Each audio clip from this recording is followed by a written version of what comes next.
जय हिंद। कैसे हैं आप लोग? उम्मीद करता हूँ बढ़िया होंगे। बहुत अच्छे से आप लोगों ने कहानी सुना होगा, हम उम्मीद करते हैं। अगर आपने कहानी सुना है तो फिर ऑब्जेक्टिव में आपको टेंशन नहीं होगा, इस बात की हम गारंटी लेते हैं। एक दो क्वेश्चन नहीं होगा हमको पता है, क्योंकि सारे क्वेश्चन उसमें याद नहीं होते, एक दो क्वेश्चन छूट भी जाते हैं। चलो फिर भी बहुत बढ़िया है मेरे बच्चे, आप लोग तैयार रहे ना। आप लोग अगर अभी तक कहानी नहीं सुना तो लिंक डिस्क्रिप्शन में जाके पहले कहानी सुन लीजिए, फिर आप ऑब्जेक्टिव दीजिए, फिर मज़ा आएगा।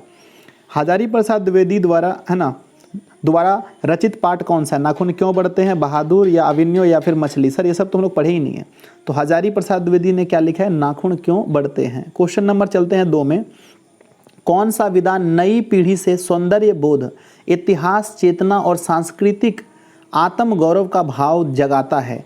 ठीक है ना, कौन सी विद्या, है ना, कौन सी विधा जो नई पीढ़ी में सौंदर्य बोध, हम लोग सुंदरता दिखाने के लिए नाखून को काट देते हैं, पता है ना आप लोग को। और कई लोग पता है सुंदरता दिखाने के लिए नाखून रखते हैं, जैसे कि लड़कियां, बहुत सारे लड़के भी रखते हैं, ठीक है ना। ये चीज़ हम लोग कहाँ मिला? नाखून क्यों बढ़ते हैं पाठ में ये चीज़ पढ़ने को मिला है। नेक्स्ट बढ़ते हैं, नाखून क्यों बढ़ते हैं हिंदी की कौन सी विधा है? हमने क्या बताया था ट्रिक आपको? ललित निबंध है, कहानी है, कविता है या उपन्यास है? जल्दी बताओ। तो नाखून क्यों बढ़ते हैं ये हिंदी की क्या है? हम लोग नाखून में क्या लगाते हैं? बोलो बोलो, हंसो मत। ललता यानी ललित निबंध। नेक्स्ट है हमारा, ललित निबंध कौन सी चीज़ है? मछली। नाखून क्यों बढ़ते हैं? बहादुर या नौबत खाने में इबादत? जल्दी बताओ। ठीक है, तो नाखून क्यों बढ़ते हैं यह एक क्या है? ललित निबंध है। ऑप्शन नंबर बी सही होगा। क्वेश्चन नंबर 5 में चलो, नाखून क्यों बढ़ते हैं कि रचनाकार कौन है? अरे भाई साहब कितनी बार बताएं, बताओ कितनी बार बताएं? 2 बार क्वेश्चन क्यों पूछा आपने? नाखून क्यों बढ़ते हैं कि रचनाकार कौन है? नलिनीलोचन शर्मा, हजारी प्रसाद द्विवेदी, गुणाकर मूले या अमरकांत? अभी तुरंत बताया था ना, आंसर क्या होगा? हजारी प्रसाद द्विवेदी। नेक्स्ट, हजारी प्रसाद द्विवेदी का जन्म कब और कहाँ हुआ? ये क्वेश्चन बढ़िया है, ये क्वेश्चन बढ़िया है जी। कब और कहाँ हुआ? 1907 दुबे छपड़ा बलिया, बदरघाट, अमरावली महाराष्ट्र या फिर नागर बलिया? तो हम लोगों ने भी आपको अच्छे से याद कराया था ना। अगर आपने कहानी सुना तो मैंने कहानी में हर एक चीज़ को बताया, आप जाके जरूर सुन लीजिए, नहीं सुने तो डिस्क्रिप्शन में लिंक है। 1907 दुबे छपड़ा बलिया में हुआ था। ऑप्शन नंबर ए सही होगा। नेक्स्ट क्वेश्चन है कि नाखून किसका प्रतीक है? ऑप्शन है पाशवृत्ति का, मानवता का, प्रेम का या पौरुष का? ठीक है, तो हमारा जो नाखून है ना भाई साहब, ये हमारी पाशवृत्ति का प्रतीक है। मैं आप लोग को फिर से कहूँगा, अगर आपने कहानी नहीं सुना तो प्लीज़ इसका टेस्ट मत दीजिए, आप पहले कहानी सुन लीजिए, बिना कहानी सुने टेस्ट दीजिएगा, गलती हो जाएगा। नेक्स्ट है, बार बार नाखून क्यों काटते हैं? स्वच्छ रहने के लिए, बर्बरता समापन के लिए, सुंदरता के लिए या मजबूरी से?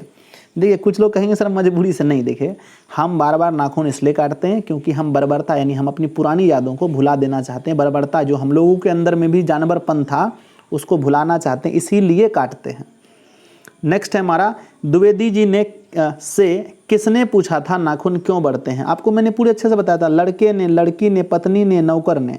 ठीक है, तो द्विवेदी से किसने पूछा था कि नाखून क्यों बढ़ते हैं? तो भाई साहब उसकी पुत्री ने पूछा था ना, तो आंसर हो जाएगा लड़की ने। ऑप्शन नंबर बी सही होगा। नेक्स्ट चलो, काट दीजिए वे चुपचाप दंड स्वीकार कर लेंगे।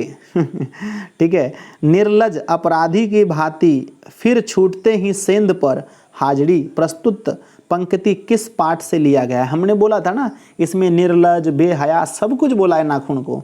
नागरी लिपि में, परंपरा का मूल्यांकन, आविन्यो या नाखून क्यों बढ़ते हैं? तो भाई साहब ये चीज़ें हैं नाखून क्यों बढ़ते हैं। ऑप्शन नंबर डी सही है। आगे बढ़ो, नेक्स्ट क्वेश्चन पर चलो। काट दीजिए वो चुपचाप सह लेंगे, ठीक है ना, क्या लिखा है? काट दीजिए वे चुपचाप सह लेंगे पर निर्लज अपराधी की बातें फिर छूटते ही सेंध पर हाजिर। उपयुक्त कथन में निर्लज अपराधी किसे कहा गया है? चोरों को, वनमानुष को, जंगली जानवर को या नाखून को? बताओ निर्लज अपराधी किसको कहा गया है? आप लोग जिसने भी कहानी सुना है उसके लिए बच्चा वाला क्वेश्चन है। ठीक है, निर्लज अपराधी कहा गया है नाखून को। ऑप्शन नंबर डी सही है। आगे बढ़ते हैं, हजारी प्रसाद द्विवेदी किस विश्वविद्यालय में प्रोफेसर प्रशासनिक पद पर रहे हैं? ठीक है ना, काशी हिंदू विश्वविद्यालय, सर आपने तो ये हम नहीं पढ़ाया, कोई दिक्कत नहीं। शांति निकेतन विश्वविद्यालय, चंडीगढ़ विश्वविद्यालय या सभी जगह? ठीक है, तो देखो हजारी प्रसाद द्विवेदी के बारे में जब बुक में पढ़ोगे ना, तो हजारी प्रसाद द्विवेदी सभी जगह पर प्रोफेसर रह चुके हैं, सभी जगह, यहाँ पर जितने भी हैं, काशी हिंदू विश्वविद्यालय, शांति निकेतन, हर जगह। नेक्स्ट है, नाखून क्यों बढ़ते हैं लेखक से किसने पूछा था? पत्नी ने, छोटी लड़की ने, पुत्र ने या मित्र ने? जल्दी बताइए। आप लोगों ने कहानी सुना होगा, पता होगा आपको कि नाखून क्यों बढ़ते हैं लेखक से किसने पूछा था? उसकी छोटी लड़की ने पूछा था। ऑप्शन नंबर बी सही होगा। नेक्स्ट, द्विवेदी जी को किस रचना के लिए साहित्य अकादमी पुरस्कार मिला है? हमने कितनी बार याद करवाया था? आलोक पर्व के लिए, नाखून क्यों बढ़ते हैं, कुटुज के लिए, अशोक के फूल के लिए, किसके लिए साहित्य अकादमी पुरस्कार मिला था बताओ? Question number 14। तो देखो द्विवेदी जी को जो है ना इसके आलोक पर्व के लिए साहित्य अकादमी पुरस्कार मिला था, पता है ना आपको। नेक्स्ट, लेखक के अनुसार मनुष्य के नाखून किसके जीवंत प्रतीक हैं? किसके जीवंत प्रतीक हैं, है ना? नाखून मनुष्यता का, सभ्यता का, पार्श्ववृत्ति का या सौंदर्य का? ठीक है, तो लेखक के अनुसार मनुष्य के जो नाखून है ना वो उसकी पार्श्ववृत्ति के प्रतीक हैं। ऑप्शन नंबर सी होगा। नेक्स्ट, सहजात वृत्तियां किसे कहते हैं? अस्त्रों के संचय को, अनजान स्मृतियों को, स्व के बंधन को या उपयुक्त सभी को? सहजात वृत्तियां किसे कहते हैं? तो देखो सहजात वृत्तियां का मतलब है अनजान स्मृति, जैसे हमारी अनजान यादें रह चुकी है हमारे नाखून, इसी को हम लोग सहजात वृत्तियां भी कहते हैं। हम लोग जाने अनजाने में से रख लिए हैं। अरे रखोगे क्या, रखना तो पड़ेगा ना, साइंस कहता है रखना पड़ेगा। लेखक के अनुसार नाखून की विविध आकृति कौन सी है? नाखून की आकृति कैसी है बताओ? त्रिकोण के जैसा, वर्तुलाकार के जैसा, चंद्राकार के जैसा या फिर कोई नहीं? देखो नाखून जो होता है ना चंद्र का आकार का भी देखें इस तरह से होता है, तो नाखून भी तो ऐसा ही होता है ना हमारा। तो नाखून का आकार कैसा होता है बताओ जल्दी से? ये हमने बुक में भी नहीं पढ़ा था, हमने देखा नहीं अच्छे से, ठीक है ना। आकार होना चाहिए चंद्राकार, इसका कैसा होना चाहिए? चंद्राकार। नेक्स्ट, विचार और वितर्क किस लेखक की रचना है? मैंने तो अच्छे से बताया था आपको, हजारी प्रसाद द्विवेदी, गांधी जी, गुणाकर मूले या फिर यतीन्द्र मिश्र। तो विचार और वितर्क बोले ये सारी की सारी रचनाएं किसकी है? हजारी प्रसाद द्विवेदी की रचना है। नेक्स्ट, नाखून बार बार काटते रहना और अलंकृत करते रहना निरूपित करता है। हम जब बार बार नाखून को काटते हैं तो यह क्या दर्शाता है? सौंदर्य बोध और सांस्कृतिक चेतना को, सुंदरता बढ़ाने के लिए, अच्छे व्यवहार के लिए या सुंदरता और स्वास्थ्य पर ध्यान देने के लिए? बताओ जल्दी से। तो कई लोग कहेंगे सर जी राइट आंसर तो डी होना चाहिए। देखो यहाँ पर डी और ए में बड़ा कन्फ्यूजन होगा आपको, लेकिन आंसर ए सही है, ठीक है ना। आंसर क्या है? सौंदर्य बोध और सांस्कृतिक चेतना के लिए हम लोग क्या करते हैं? नाखून को बार बार काट देते हैं, ठीक है। ऐसे ये भी आंसर गलत नहीं है, लेकिन इससे ज़्यादा परफेक्ट ए लग रहा है। नेक्स्ट चलो क्वेश्चन नंबर 20 में चलो। नाखून है ना, मनुष्य की पशुता को जितनी बार काट दो वरन है ना वह मरता नहीं, है ना, वह मरना नहीं जानती, है ना, यह किस पंक्ति से लिया गया है? फिर से पढ़ के देखो। मनुष्य की पशुता की जितनी बार भी काट दो वह मरना नहीं जानती, यह किससे लिया गया है? विष के दांत से, बहादुर से, नाखून क्यों बढ़ते हैं या मछली से?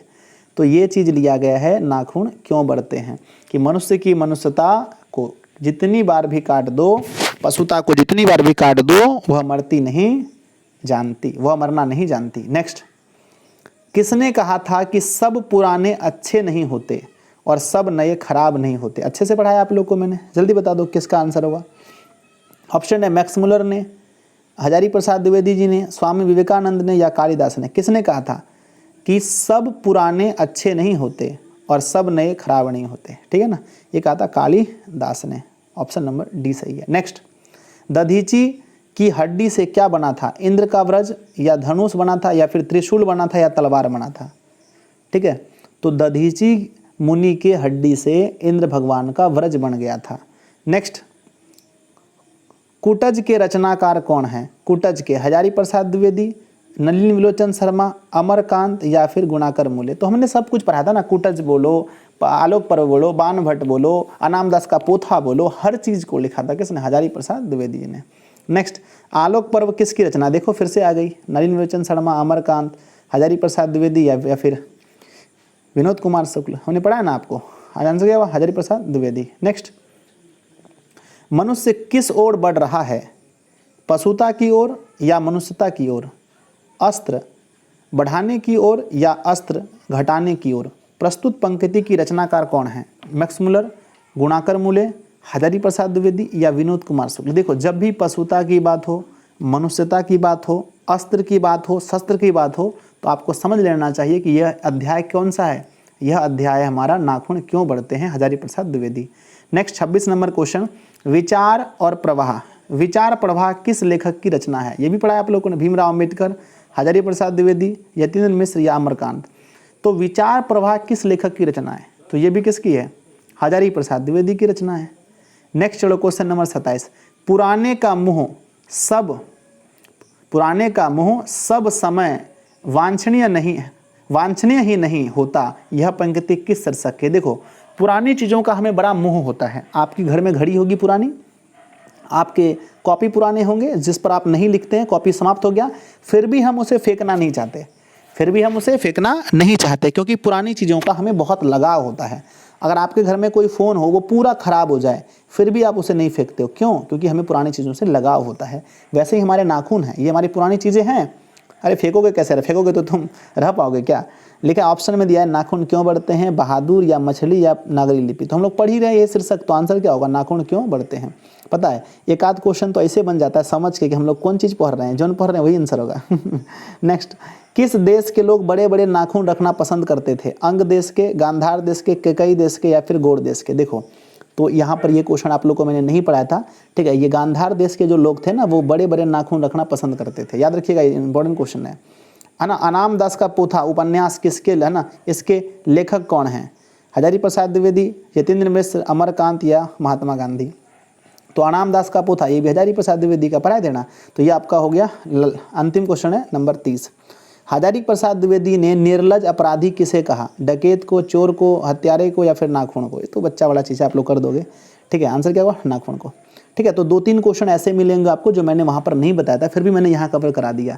तो मेरे बच्चे आप लोग कमेंट करना 30 में से कितने क्वेश्चन आपने सही किया, और क्या आपको अभी लगता है, क्या आपको ऐसा लगता है कि कोई क्वेश्चन आपसे छूट जाएगा? इस चैप्टर से एक भी ऑब्जेक्टिव क्वेश्चन आपसे नहीं छूटेगा, इस बात की मैं 100% गारंटी देता हूँ, ठीक है। आप इस गारंटी को अपने दोस्त में ज़रूर शेयर कर दीजिए। निवेदन है आप सभी से कि आपके दोस्त कहीं पर भी पढ़ते हो, किसी भी कॉलेज, स्कूल या फिर कहीं पर भी मेरे बच्चे अगर वो कोचिंग पढ़ते हैं, तो उसे शेयर करके इस वीडियो को दिखाइए उसको कि देखो इस वीडियो को, एक भी क्वेश्चन तुम्हारा नहीं छूटेगा, है ना। लेकिन बहुत सारे लोग अपने दोस्त से यार ईर्ष्या करते हैं, उसे नहीं भेजेंगे। अरे यार मेरा दोस्त पढ़ के पास हो जाएगा पास, अरे होने दो उसको पास यार, थोड़ा भेज दो उसके पास, ठीक है ना। दूसरी चीज़, अब इसका सब्जेक्टिव है ना, तो चलो मेरे बच्चे इसके नीचे लिंक है सब्जेक्टिव का, जाओ और सब्जेक्टिव की भी देख लो, क्योंकि मैं तीनों चीज़ें एक साथ लाता हूँ, है ना बच्चों। जाके देख लो फटाफट सब लोग सब्जेक्टिव को। और ये वीडियो अच्छा लगा तो लाइक जरूर कर देना, शेयर कर देना, सब्सक्राइब कर देना। इसके पहले वाली वीडियोस के लिए प्लेलिस्ट में जाइए, या फिर मैंने लिंक दे दिया नीचे, पूरा वहाँ पर लिखा होगा संपूर्ण गोधोली, जाके वहाँ देख लेना, ठीक है ना। वीडियोस अगली बहुत जल्दी आ जाएगी। धन्यवाद।